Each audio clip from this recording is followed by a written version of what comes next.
আজ থেকে শুরু হয়েছে ত্রিপুরা মধ্যশিক্ষা পর্ষদ পরিচালিত উচ্চ মাধ্যমিক পরীক্ষা। মাধ্যমিক ও উচ্চ মাধ্যমিক পরীক্ষার্থীদের সাফল্য কামনা করে শুভেচ্ছা ত্রিপুরার মুখ্যমন্ত্রী ডক্টর মানিক সাহার। ত্রিপুরা মধ্যশিক্ষা পর্ষদ পরিচালিত উচ্চ মাধ্যমিক পরীক্ষা সোমবার থেকে শুরু হয়েছে, চলবে 22শে মার্চ পর্যন্ত। অন্যদিকে মঙ্গলবার অর্থাৎ 25শে ফেব্রুয়ারি থেকে শুরু হবে মাধ্যমিক পরীক্ষা, চলবে 18ই মার্চ পর্যন্ত। পরীক্ষা চলবে দুপুর 12টা থেকে 3:15 মিনিট পর্যন্ত।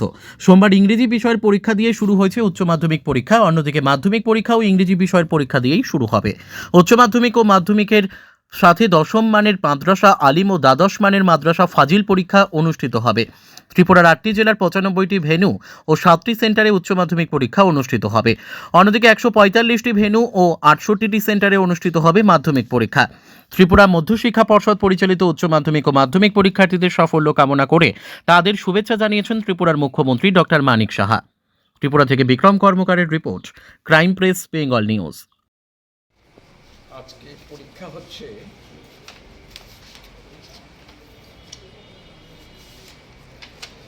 দ্বাদশের ইংরেজি বিষয়ের পরীক্ষা। 12টায় শুরু হলো পরীক্ষা। আর আমাদের আজকে মোট 60টা সেন্টার, 60 সেন্টার্স, আর ভেন্যু হচ্ছে 95।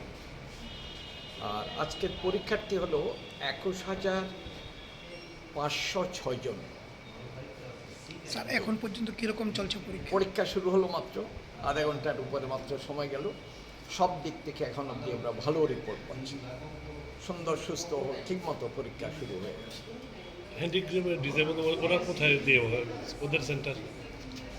কারো কি মানে এখানে সেন্টারই আছে, যাদের শারীরিক অসুবিধা আছে প্রতি সেন্টারে ওদের জন্য আলাদা ব্যবস্থা করা আছে। জেলের কয়েদি কি এবার পরীক্ষা দিচ্ছে?